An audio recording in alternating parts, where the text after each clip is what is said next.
When we say Excel is a very powerful software, so here I would like to share a great example with you. Using a program called Autolisp, we can create any type of drawing in Autocad using a series of commands in a single click. In this video, I wrote down the script that is powerful enough to make a foundation pad at a specified coordinate without drawing a single line manually in CAD. So some of the benefits will be, I think, this can be used to locate the foundations easily in a very large area. We can draw up to 105 pads in a single command, and this can be extended.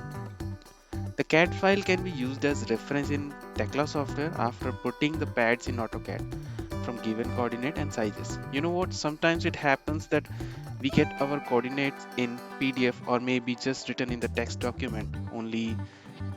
So there it will be very useful. This can be used as checking for foundation location plan accurately. It can create eccentric pads as per the dimensions given in input cells.